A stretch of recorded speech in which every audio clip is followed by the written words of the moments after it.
Good evening. This is Chaplain Abel wishing everyone excuse me, a happy 4th of July. Well, we'll be we'll be right back.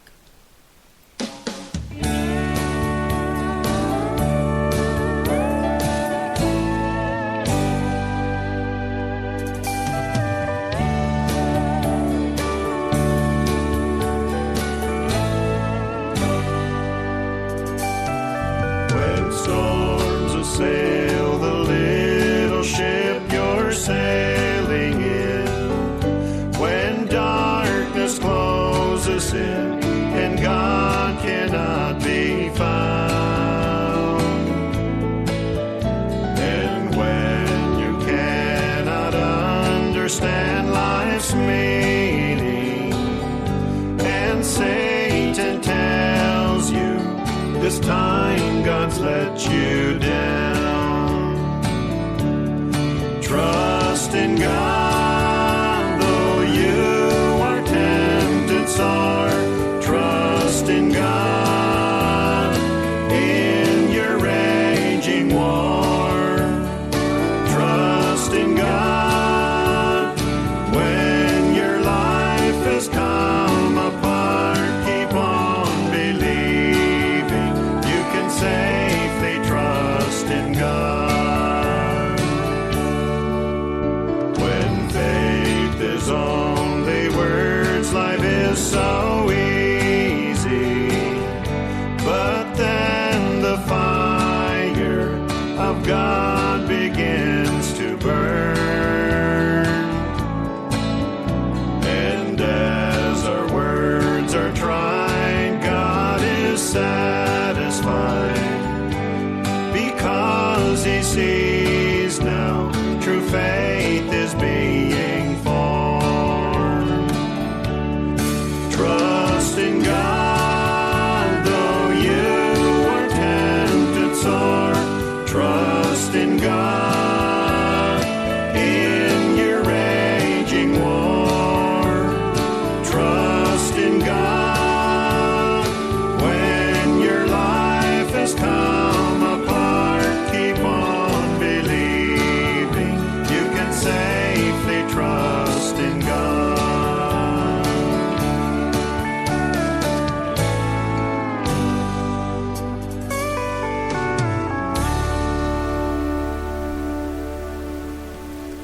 And that was Trust in God by Hope Song. Well, like I mentioned before introduction, I hope everyone is having a pleasant 4th of July. I hope people are especially more alert on this particular day. I know a lot of people are out with family, a lot of them out and traveling, and unfortunately there are many that are out there driving and drinking. So drive defensively this 4th of July. Well, the message today, since this is the 4th, is entitled I Pledge Allegiance to the Lamb. And that's taken from the book of Deuteronomy, chapter 23 and verse 21.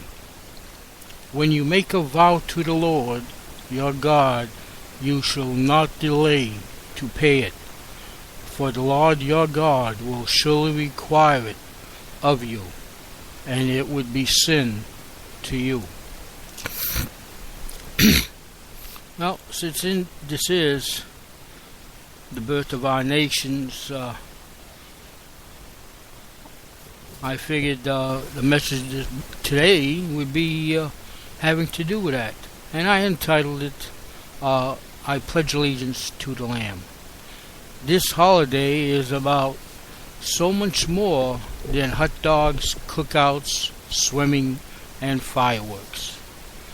The 4th of July is about a country founded, rooted, and established on Christian principles, irregardless of what some people might say. In keeping with that tradition, I like to remind us of some of the words our founding fathers said in this regard.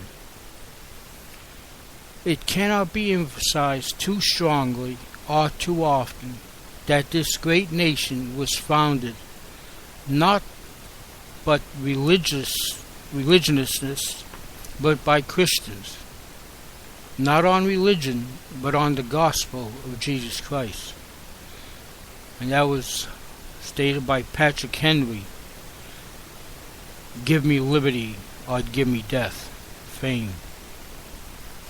Do not let anyone claim tribute of American patriotism if they even attempt to remove religion from politics. George Washington Farewell Address to the Nation.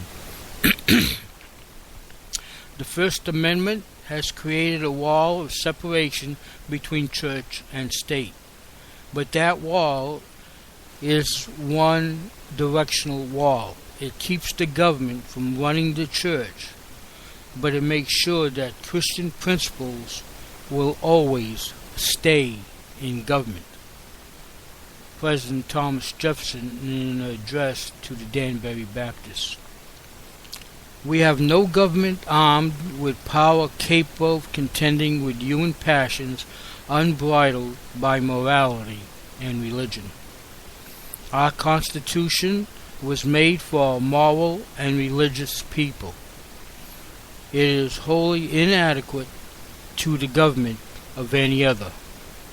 John Adams. So you can see that despite what modern politicians, the contemporary media, or the history revisionists say, America was founded not on the concept of freedom to worship any god, Buddha, Allah, etc., but on the freedom to worship Jesus Christ.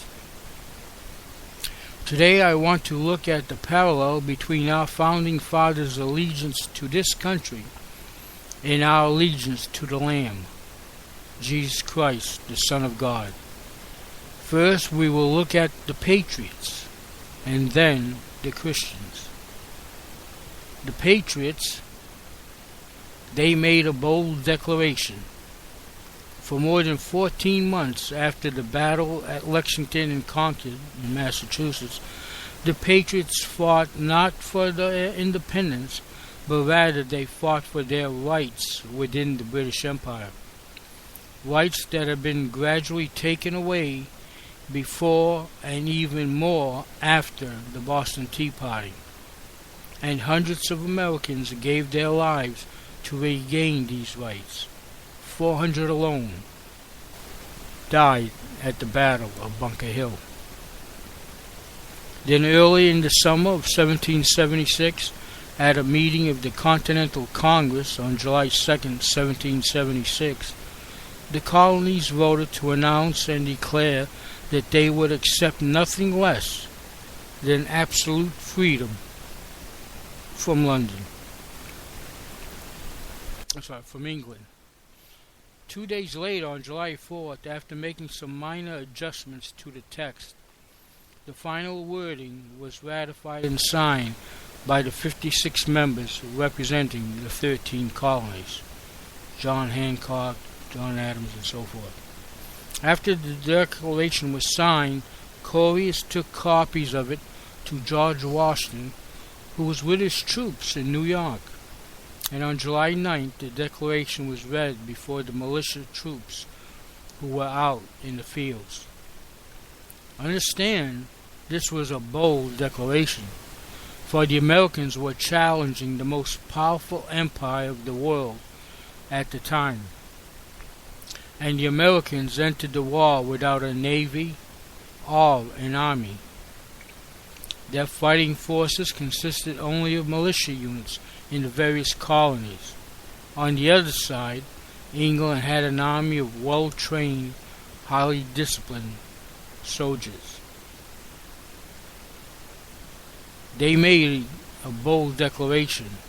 They had pledged their life and their allegiance to their country, and they paid a high price.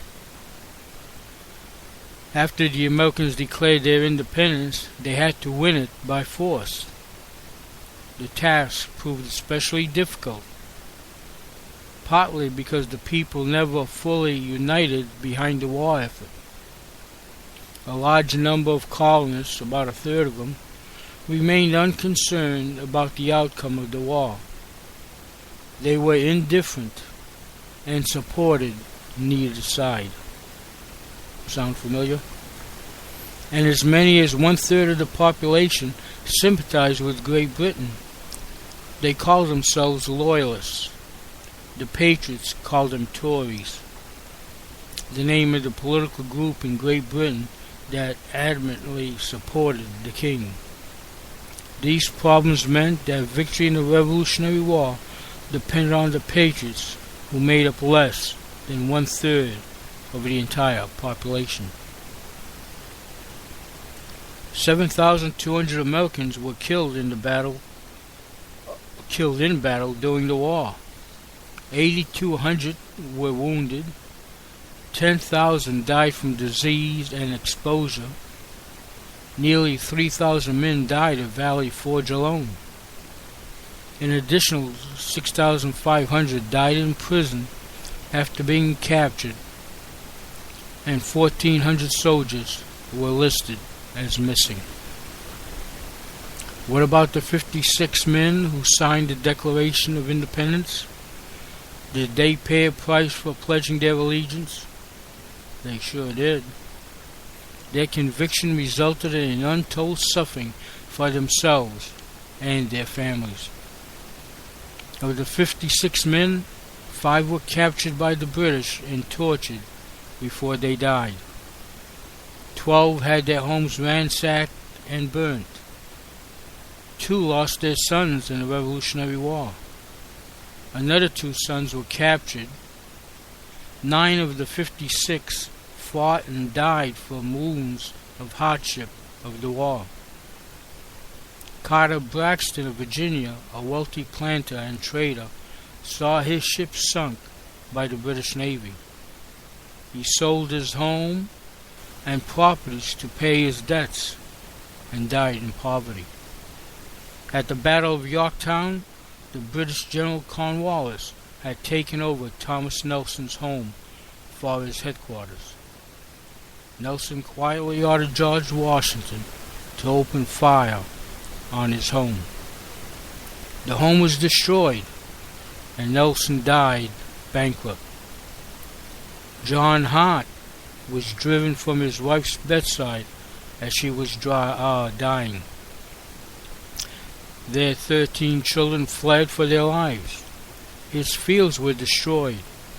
For over a year he lived in forests and caves, returning home only to find his wife had died and his children vanished. A few weeks later, he died from exhaustion. Now, it's one thing to make a bold declaration in the comfort of a congressional meeting, but it's quite another to pay the price, to fulfill that declaration on the field of battle, to pay with blood, yours, your families, and your neighbors. By way of illustration, in the Iraq War, many Hollywood stars protested and said they might just have to go over and act as the human shields. How I wish they would have. Most protesters are all talk and no action. Our founding fathers made a bold declaration.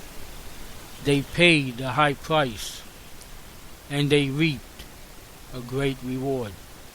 The war that began on April 19, 1775, officially ended with the Treaty of Paris was signed in 1783. Nearly 2 years after the great battle at Yorktown, where 10,000 troops laid down their arms and General Cornwallis hid in a cave. The Americans made a bold declaration. They paid a high price, and they reaped a great reward. They won their freedom and their independence, and a particular kind of nation was established.